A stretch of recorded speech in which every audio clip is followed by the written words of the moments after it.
ร้อมแล้วทั้งหมดเตรียมตัวกราบพระทำวัดเย็นครับ ทั้งหมดกราบพระพร้อมกันครับกราบกราบกราบกราบบารมีธรรมพ่อแม่ครูบาอาจารย์ครับ ทั้งหมดกล่าวคำบูชาพระรัตนตรัยพร้อมกันครับอิมินาสการเรนะพุทธังอภิปูชยามะอิมินาสการเรนะธัมมังอภิปูชยามะอิมินาสการเรนะสังฆังอภิปูชยามะอะระหังสัมมาสัมพุทโธภคะวาพุทธังภคะวันตังอภิวาเทมิสวากขาโตภคะวะตาธัมโมธัมมังนามัสสามิสุปฏิปันโนภะคะวะโตสาวกสังโฆสังฆังนะมามิหันธัมมยังพุทธัสสะภะคะวะโตปุพพภาคณมะการังกโรมะเสนะโมตัสสะภะคะวะโตอะระหะโตสัมมาสัมพุทธัสสะนะโมตัสสะภะคะวะโตอะระหะโตสัมมาสัมพุทธัสสะนะโมตัสสะภะคะวะโตอะระหะโตสัมมาสัมพุทธัสสะพุทธังสรณังคัจฉามิธัมมังสรณังคัจฉามิสังฆังสรณังคัจฉามิทุติยัมปิพุทธังสรณังคัจฉามิทุติยัมปิธัมมังสรณังคัจฉามิทุติยัมปิสังฆังสรณังคัจฉามิตาติยัมปิพุทธังสรณังคัจฉามิตาติยัมปิธัมมังสรณังคัจฉามิตาติยัมปิสังฆังสรณังคัจฉามิเปิดหนังสือไปที่หน้า12ครับ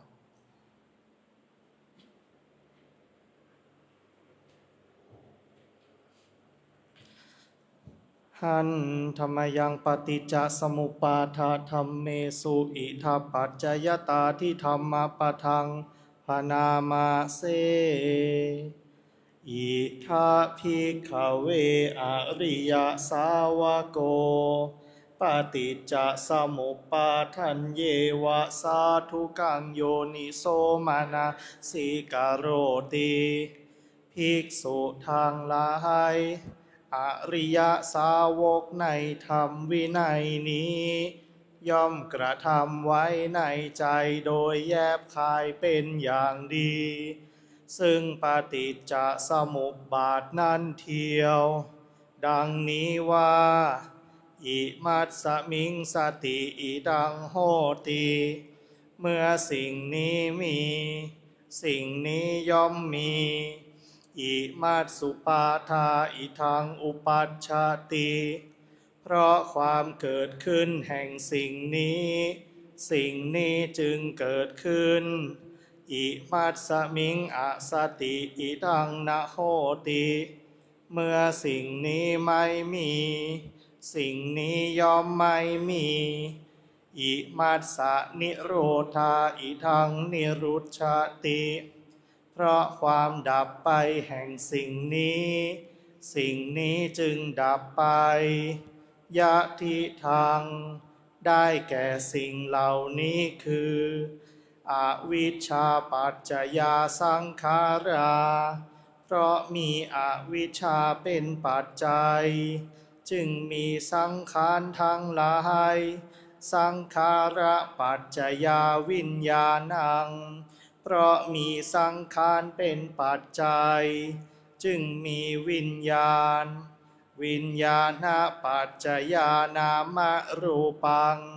เพราะมีวิญญาณเป็นปัจจัยจึงมีนามรูปนามรูปปัจจยาสลายตนังเพราะมีนามรูปเป็นปัจจัยจึงมีสลายตนะสลายตนะปัจจยาภัสโสเพราะมีสลายตนะเป็นปัจจัยจึงมีผัสสะผัสสะปัจจยาเวทนาเพราะมีผัสสะเป็นปัจจัยจึงมีเวทนาเวทนาปัจจยาตัณหาเพราะมีเวทนาเป็นปัจจัยจึงมีตัณหาตัณหาปัจจยาอุปาทานังเพราะมีตัณหาเป็นปัจจัยจึงมีอุปาทานอุปาทานาปัจจยาภโวเพราะมีอุปาทานเป็นปัจจัยจึงมีภพภาวะปัจจยาชาติเพราะมีภพเป็นปัจจัยจึงมีชาติชาติปัจจยาชรามรณังโสกะปริเทวะทุกขโทมนัสสุปายาสาสัมภวันติเพราะมีชาติเป็นปัจจัยชรามรณะโสกะปริเทวะทุกขโทมนัสอุปายาสะทางหลายจึงเกิดขึ้นครบถ้วนเอวะเมตัสสะเกวลัสสะทุกขคันทัสสะสมุทโยโหติความเกิดขึ้นพร้อมแห่งกองทุกข์ทั้งสิ้นนี้ย่อมมีด้วยอาการอย่างนี้อวิชชายตะเววะอะเสสะวิราคะนิโรธาสังขาระนิโรโธเพราะความจางคลายดับไปโดยไม่เหลือแห่งอวิชชานั้นเทียวจึงมีความดับแห่งสังขารสังขาระนิโรธาวิญญาณนิโรโธเพราะมีความดับแห่งสังขารจึงมีความดับแห่งวิญญาณวิญญาณนิโรธานามรูปนิโรโธเพราะมีความดับแห่งวิญญาณจึงมีความดับแห่งนามรูปนามรูปนิโรธาสาลายตนะนิโรโธเพราะมีความดับแห่งนามรูปจึงมีความดับแห่งสาลายตนะสาลายตนะนิโรธาผัสสะนิโรโธเพราะมีความดับแห่งสาลายตนะจึงมีความดับแห่งผัสสะผัสสะนิโรธาเวทนานิโรโธเพราะมีความดับแห่งผัสสะจึงมีความดับแห่งเวทนาเวทนานิโรธาตัณหานิโรโธเพราะมีความดับแห่งเวทนาจึงมีความดับแห่งตัณหา ตัณหานิโรธาอุปาทานะนิโรโธเพราะมีความดับแห่งตัณหาจึงมีความดับแห่งอุปาทานอุปาทานะนิโรธาภาวะนิโรโธเพราะมีความดับแห่งอุปาทานจึงมีความดับแห่งภพภาวะนิโรธาชาตินิโรโธเพราะมีความดับแห่งภพจึงมีความดับแห่งชาติชาตินิโรธาชรามรณังโสกะปริเทวะทุกขโทมนัสสุปายาสานิรุชชันติเพราะมีความดับแห่งชาตินั่นแลชรามรณะโสกะปริเทวะทุกขโทมนัสอุปายาสะทางหลายจึงดับสิ้นเอวะเมตัสสะเกวลัสสะทุกขคันทัสสะนิโรโธโหติติความดับลงแห่งกองทุกข์ทั้งสิ้นนี้ย่อมมีด้วยอาการอย่างนี้ดังนี้เปิดหนังสือไปที่หน้า58ครับหน้า58หันธรรมยังมหาสติปัฏฐานธรรมปทังพนามาเสดูกะระภิกษุทั้งหลายอีกข้อหนึ่งภิกษุพิจารณาเห็นธรรมในธรรมคือโพชฌงค์เจ็ดภิกษุพิจารณาเห็นธรรมในธรรมคือโพชฌงค์เจ็ดอย่างไรเล่าภิกษุในธรรมวินัยนี้เมื่อสติสัมโพชฌงค์มีอยู่ณภายในจิตย่อมรู้ชัดว่าสติสัมโพชฌงค์มีอยู่ณภายในจิตของเราหรือเมื่อสติสัมโพชฌงค์ไม่มีอยู่ณภายในจิตย่อมรู้ชัดว่าสติสัมโพชฌงค์ไม่มีอยู่ณภายในจิตของเราหนึ่งสติสัมโพชฌงค์ที่ยังไม่เกิดจะเกิดขึ้นด้วยประการใดย่อมรู้ชัดประการนั้นด้วยสติสัมโพชฌงค์ที่เกิดขึ้นแล้วจะเจริญบริบูรณ์ด้วยประการใดย่อมรู้ชัดประการนั้นด้วยอีกอย่างหนึ่งเมื่อธรรมวิจยะสัมโพชฌงค์มีอยู่ณภายในจิตย่อมรู้ชัดว่าธรรมวิจยะสัมโพชฌงค์มีอยู่ณภายในจิตของเราหรือเมื่อธรรมวิจยะสัมโพชฌงค์ไม่มีณภายในจิตย่อมรู้ชัดว่าธรรมวิจยะสัมโพชฌงค์ไม่มีอยู่ณภายในจิตของเราหนึ่งธรรมวิจยะสัมโพชฌงค์ที่ยังไม่เกิดจะเกิดขึ้นด้วยประการใดย่อมรู้ชัดประการนั้นด้วยธรรมวิจยะสัมโพชฌงค์ที่เกิดขึ้นแล้วจะเจริญบริบูรณ์ด้วยประการใดย่อมรู้ชัดประการนั้นด้วยอีกอย่างหนึ่งเมื่อวิริยะสัมโพชฌงค์มีอยู่ณภายในจิตย่อมรู้ชัดว่าวิริยะสัมโพชฌงค์มีอยู่ณภายในจิตของเราหรือเมื่อวิริยะสัมโพชฌงค์ไม่มีอยู่ณภายในจิตย่อมรู้ชัดว่าวิริยะสัมโพชฌงค์ไม่มีอยู่ณภายในจิตของเราหนึ่งวิริยะสัมโพชฌงค์ที่ยังไม่เกิดจะเกิดขึ้นด้วยประการใดย่อมรู้ชัดประการนั้นด้วยวิริยะสัมโพชฌงค์ที่เกิดขึ้นแล้วจะเจริญบริบูรณ์ด้วยประการใด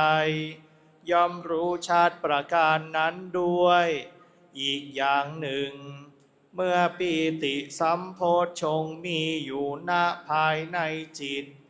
ย่อมรู้ชัดว่าปีติสัมโพชฌงค์มีอยู่ณภายในจิตของเราหรือเมื่อปีติสัมโพชฌงค์ไม่มีอยู่ณภายในจิตย่อมรู้ชัดว่าปีติสัมโพชฌงค์ไม่มีอยู่ณภายในจิตของเราหนึ่งปีติสัมโพชฌงค์ที่ยังไม่เกิดจะเกิดขึ้นด้วยประการใดย่อมรู้ชัดประการนั้นด้วยปีติสัมโพชฌงค์ที่เกิดขึ้นแล้วจะเจริญบริบูรณ์ด้วยประการใดย่อมรู้ชัดประการนั้นด้วยอีกอย่างหนึ่งเมื่อปัสสัทธิสัมโพชฌงค์มีอยู่ณภายในจิตย่อมรู้ชัดว่าปัสสัทธิสัมโพชฌงค์มีอยู่ณภายในจิตของเราหรือเมื่อปัสสัทธิสัมโพชฌงค์ไม่มีอยู่ณภายในจิตย่อมรู้ชัดว่าปัสสัทธิสัมโพชฌงค์ไม่มีอยู่ณภายในจิตของเราหนึ่ง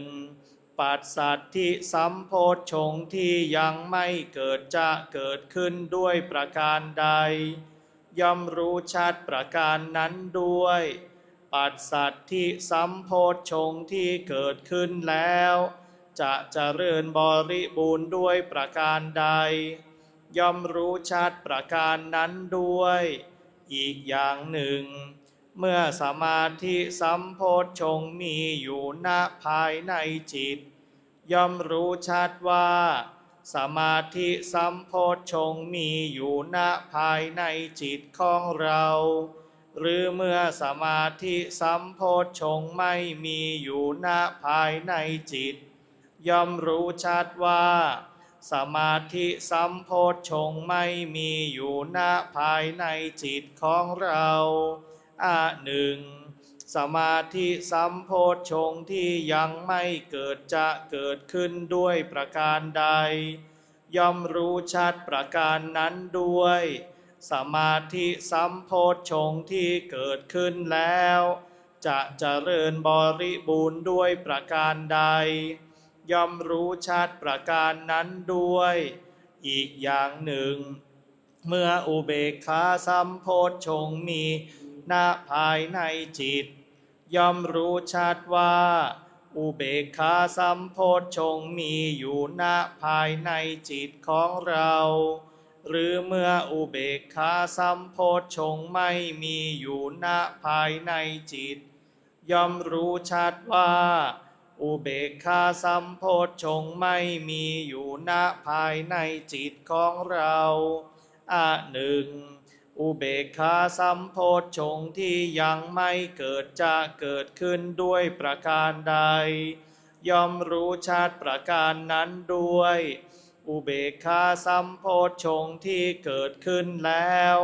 จะเจริญบริบูรณ์ด้วยประการใดย่อมรู้ชัดประการนั้นด้วยดังพันนามาชนี้ภิกษุย่อมพิจารณาเห็นธรรมในธรรมภายในบ้างพิจารณาเห็นธรรมในธรรมภายนอกบ้างพิจารณาเห็นธรรมในธรรมทั้งภายในทั้งภายนอกบ้างพิจารณาเห็นธรรมคือความเกิดขึ้นในธรรมบ้างพิจารณาเห็นธรรมคือความเสื่อมในธรรมบ้างพิจารณาเห็นธรรมคือทั้งความเกิดขึ้นความเสื่อมในธรรมบ้างย่อมอยู่อีกอย่างหนึ่งสติของเธอที่ตั้งมั่นอยู่ว่าธรรมมีอยู่ก็เพียงสักว่าความรู้เพียงสักว่าอาศัยระลึกเท่านั้นเธอเป็นผู้อันตัณหาและทิฏฐิไม่อาศัยอยู่แล้วและไม่ถือมั่นอะไรในโลก ดูกระภิกษุทั้งหลายอย่างนี้แลภิกษุชื่อว่าพิจารณาเห็นธรรมในธรรมคือโพชฌงค์เจ็ดอยู่สำหรับการสวดมนต์สาธยายธรรมในช่วงเย็นเอาไว้แต่เพียงเท่านี้นะก่อนที่เราจะนั่งสมาธิภาวนาให้เราผ่อนคลายอิริยาบถกันก่อนนะบิดซ้ายบิดขวาได้นะคลายจากความปวดความเมื่อยกันก่อนนะเพราะการภาวนาจะเกิดขึ้นนะสมาธิจะเกิดขึ้นได้ง่ายก็ต่อเมื่อความสุขมาเป็นเหตุนะความสุขเป็นเหตุใกล้ให้เกิดสมาธินะความทุกข์ก็เป็นนะความทุกข์เป็นเหตุใกล้ให้เกิดสมาธิได้ยากแต่ถ้าจะง่ายเนี่ยต้องเป็นความสุขนะเวลาเป็นทุกข์เหมือนเวลาเราร้อนเวลาเราไม่สบายเวลาเราเจ็บเราปวดเราเมื่อยเนี่ยมันเป็นสมาธิได้ยากนะจิตมันตั้งมั่นได้ยากนะแต่ถ้าเวลาที่เรามีความสุขเวลาที่เราสบายกายสบายใจนะความสุข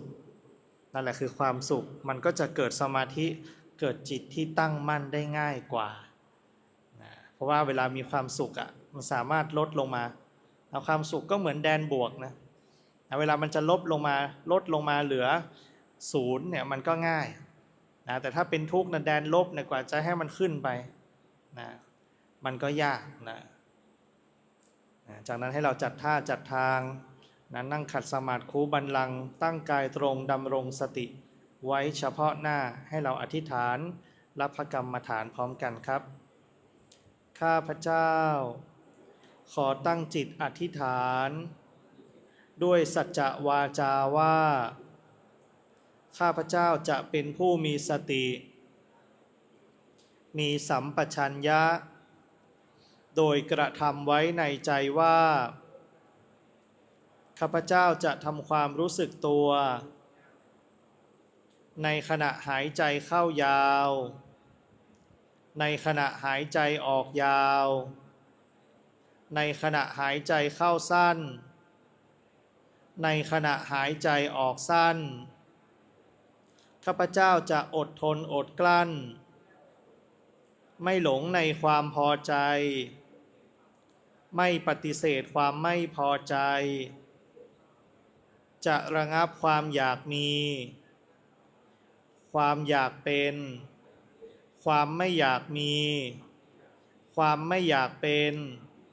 ตลอดการนั่งสมาธิภาวนาอิมังกัมมัฏฐานังอทิฏฐามิอิมังภาวนานังอทิฏฐามิให้เรานั่งอยู่ในท่าทางสบายๆไม่ตึงเกินไปไม่หย่อนเกินไปนี่ก็คือการกำหนดกำหนดที่รู้เห็นไหมเราจะทำความรู้สึกตัวเราจะเอาร่างกายเอาลมหายใจเป็นที่ระลึกเป็นที่ระลึกก็คือเป็นฐานแห่งการเจริญสติใช้กายก่อนเพราะกายมันเป็นของที่รับรู้ได้ง่ายแต่บางคนถนัดดูจิตก็ดูจิตได้เราดูกายก่อนเป็นพื้นฐานพ่อแม่ครูบาอาจารย์ท่านก็ให้ดูอย่างนั้นแหละท้ายที่สุดต้องดูจิตดูจิตได้ให้ดูจิตดูจิตไม่ได้ให้ดูกายดูกายไม่ได้ให้ทำสมถะทำสมาธิก่อนทำสมถะทำสมาธิเพื่อให้ดูกายเพื่อให้ดูจิตได้แต่ถ้าสมถะไม่ได้สมาธิไม่ได้ให้อดทนก่อนฉะนั้นอดทนเป็นพื้นฐานนะอดทนเป็นพื้นฐานสำหรับทำวินัยในแนวทางพุทธศาสตร์ในแนวทางของพระพุทธเจ้าใช้อดทนเป็นพื้นฐานใช้สติเป็นการปฏิบัติเป็นต้องมีที่ระลึกต้องมีที่รู้ตัวเราก็ใช้ร่างกายนี้แหละระลึกรู้ตัวในขณะหายใจเข้าสังเกตกายสังเกตทำความรู้สึกที่ร่างกายในขณะหายใจเข้าในขณะหายใจออกจะลมสั้นลมยาวก็ให้เราสังเกตที่ร่างกายนี่คือทำความรู้สึกตัวในขณะหายใจเข้าในขณะหายใจออกเราจะต้องอดทนอดกลั้นไม่หลงในความพอใจไม่หลงในความพอใจ ไม่ปฏิเสธความไม่พอใจ หลงในความพอใจคือบางคนได้ความสงบเคยสัมผัสความสงบมาแล้วยินดีพอใจในความสงบเหล่านั้นไม่นั่นคือหลงในความพอใจ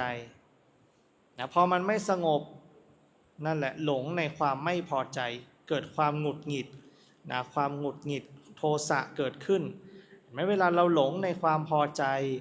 ความอยากก็จะเกิดนะความอยากนี่แหละนะจะเป็นตัวที่เป็นอาหารเป็นตัวที่เพิ่มกำลังให้กับกิเลสตัณหาเพิ่มกำลังให้กับความทะยานอยากเพิ่มกำลังให้กับความยินดีพอใจความไม่อยากก็เช่นเดียวกันนะพอมันไม่เป็นอย่างที่เราปรารถนาเราจะผลักไสออกไปอย่างเช่นเวลาความคิดมันเกิดไม่สงบสักทีนะเราไม่พอใจความคิดเราอยากจะผลักไสความคิดออกไปอยากจะทำลายความคิดออกไปเห็นไหมมันมีเจตนาเป็นความไม่อยากมีไม่อยากเป็นฉะนั้นให้เรารู้เท่าทันสองอาการนี้อยากก็ตามไม่อยากก็ตามนะไม่ใช่สิ่งที่เราจะต้องไปมุ่งหวังนะไม่ใช่แนวทางของการปฏิบัติไม่ใช่ส่วนที่เราจะไปมุ่งหวังได้แต่ให้เรารู้ว่ามันมีรู้ว่ามันไม่มีฉะนั้นให้เราสังเกตที่กายสังเกตที่ใจเวลามันพอใจสังเกตที่ใจเวลาไม่พอใจสังเกตความอยากที่เกิดขึ้นจากใจสังเกตความไม่อยากที่เกิดขึ้นจากใจในขณะที่เรานั่งสมาธิภาวนาอยู่นี้ในช่วงเวลานี้จะให้เราได้เจริญสมาธิภาวนาให้พอสมควรแก่เวลา